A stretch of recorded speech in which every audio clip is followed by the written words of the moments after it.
African Tourism Board Chair sees rebranding of tourism by education as the future in tourism. The Revealed University in Rwanda held a two-day virtual meeting entitled Transformative Education with Short Course Programs Post-COVID-19 Solutions to Unemployment in Africa. Following the emergence of the pandemic, there has been a shift in the learning space from physical to online platforms, and the Revealed World University, RWU, in Rwanda had a response. In the two-day event, Cuthbert Ngube, chairman of the African Tourism Board, recognized the connection between tourism, learning, and unemployment. The discussion centered around ways on how to bring transformative education that will make a difference in the African lives and community whilst addressing employment issues in the current climate. It is the mission of Revealed Word University to raise up spirit-anointed leaders who will disciple nations in the marketplace. The university's chancellor, vice-chancellor, the chief executive officer, and other top officials of this university attended an important virtual discussion earlier this month. Representatives from the university's partners were also in attendance, such as African Tourism Board, World Women Leading Change, Women of Value Africa, and International University of Management and Administration. In his welcoming speech, the Chief Executive Officer of Revealed Word University, Mr. Celestin Ngirabakunze, welcomed this opportunity as a way for the various experts, businesses with various educational backgrounds and experiences to impact knowledge in assisting with developing new and old ones, ourselves, and the rest of the world. The first speaker, Dean of RWU Professor Dr. Jean-Baptiste, focused on the role and immediate intervention of microfinances and new business for post-COVID-19 Africa, stating that although we are falling on hard times, new opportunities have been revealed that we could take advantage of and be used to impact our communities.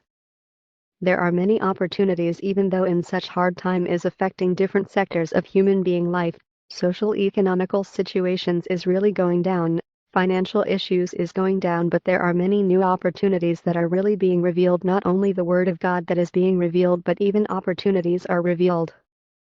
For example, the new technologies. It is possible with Zoom Clouds meetings and Google Meets.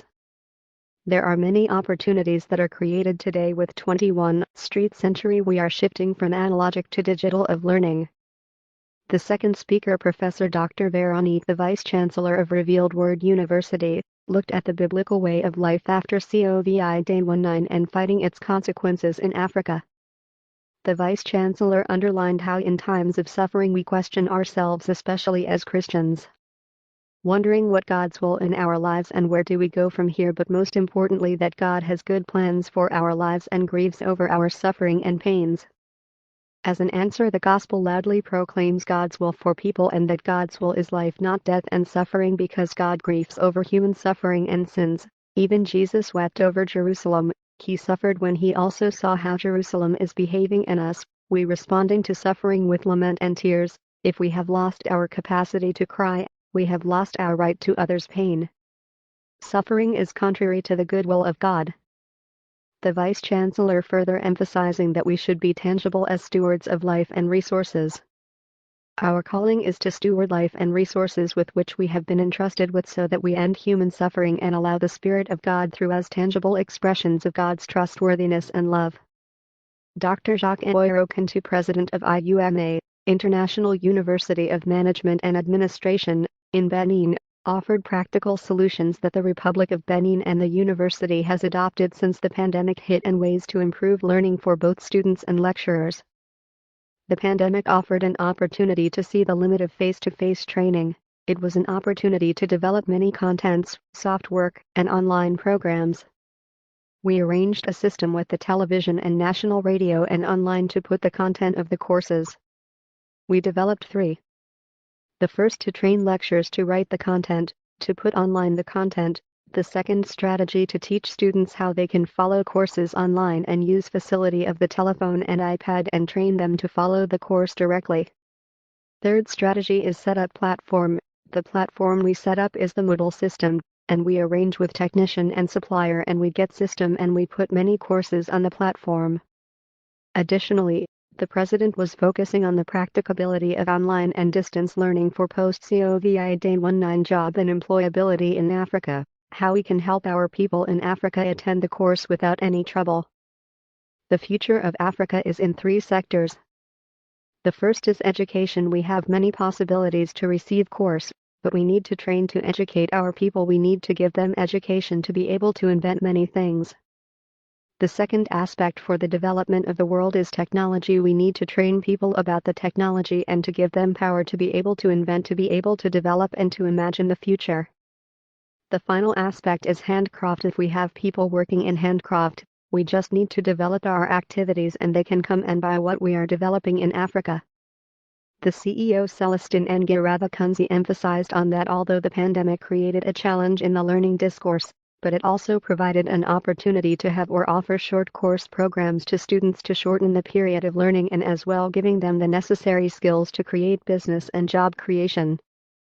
www.youtube.com www.youtube.com www.youtube.com An opportunity to have those innovations. It is where, for example, we are saying after having these short course programs, students may, for example, meet some companies and organizations that will be linked to for being practical, and even we also thinking how to connect our students to the marketplace, how they can start their business, how they can work on job creation. After completion of these short course programs, students will not only be linked to the marketplace, but they will also be linked to mentors and coaches who will train them practically to start jobs without taking much time. This is where we are seeing as solutions in these short courses.